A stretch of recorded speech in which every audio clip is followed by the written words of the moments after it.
Chapter 42. The sky around Minli was quiet as she walked on the red rope bridge. The only sounds she heard were that of her own breathing and the pounding of her heart in her chest. After the dragon and land had faded from view, Minli saw nothing except for the night around her. With such a limitless landscape, she could not tell how far she had walked or how much of the bridge she had left. It seemed never-ending. She began to wonder if she had walked for hours or days. But slowly, so slowly Minli almost didn't notice it, the darkness of the night lessened.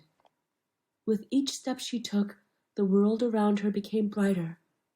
And with this light, Minli saw that the sky below her had somehow become a vast lake of pure water, and the night clouds were made of floating lilies. And stretched before her in the distance, like a faraway coast, she saw a high wall that seemed to glow. The wall was smooth and creamy white, as if made out of pearl. It too seemed to be endless. Minli could not see where it began or ended.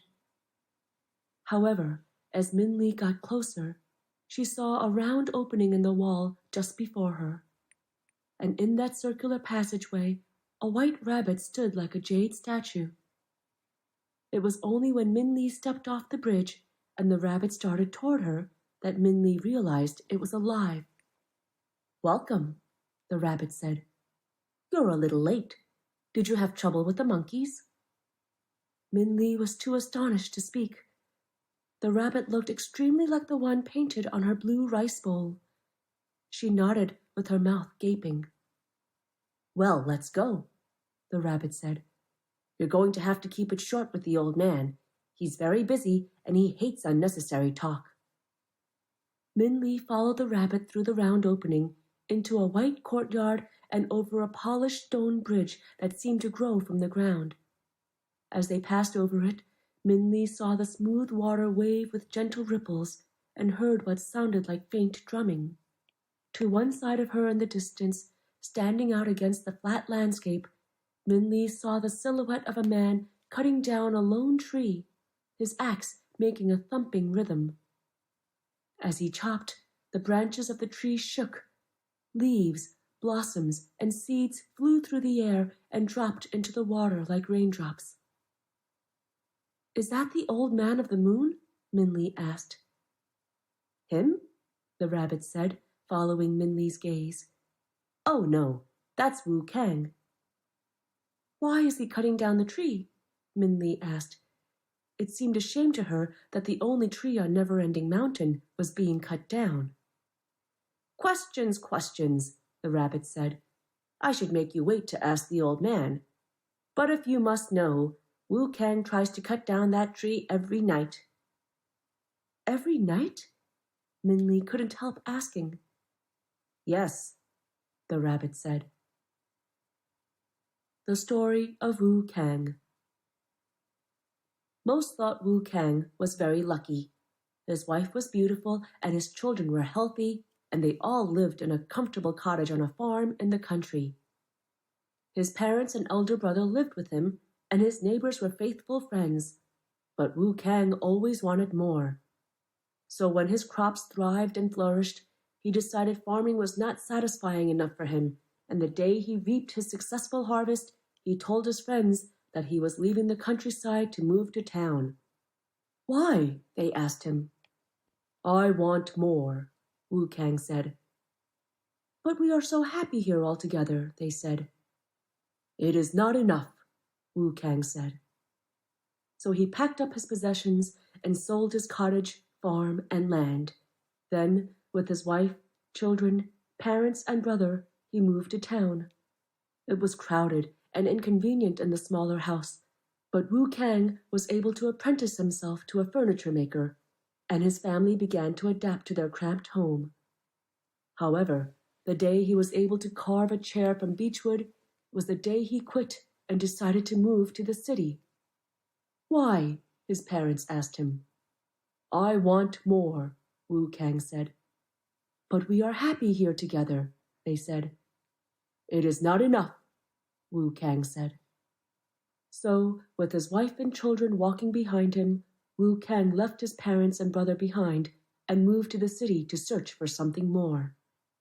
Their new home was a small hut of earth squeezed between other tumble-down houses on a filthy street, far away from the tight, cozy house in town or the comfortable cottage on the farm. Nonetheless, his wife and children adjusted to life in the city, while Wu Kang looked for satisfaction. But still nothing was enough for him. After mastering the abacus, Wu Kang decided to quit the training to be a storekeeper. After learning how to hold a paintbrush, he stopped studying for a government position. Wu Kang always wanted more. "Maybe you should try to become an immortal," his young son said to him. "You couldn't want more than that." "I think," Wu Kang said, "perhaps you are right." So Wu Kang packed up a small bag and left his wife and children to find an immortal to study under.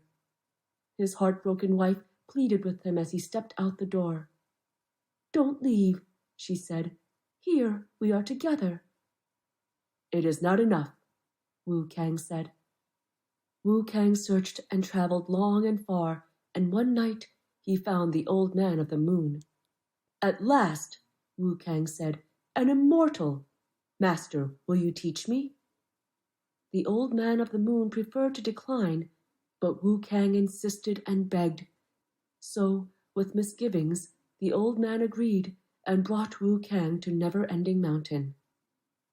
So the old man began to teach Wu Kang lessons full of wonder that common men would marvel at. However, Wu Kang, true to his nature, was unmoved and aspired for more. When the old man showed him how to obtain red threads from his granddaughter, the goddess of weaving, traveling across the sea of stars on a bridge of night birds, Wu Kang watched and followed, but after 3 days was discontent. "Master," Wu Kang said, "there must be something more you can teach me." So the old man taught Wu Kang how to tie the threads of destiny, sealing the knots with a shaft of light from the moon. Wu Kang studied and copied, but after 2 days he again grew restless.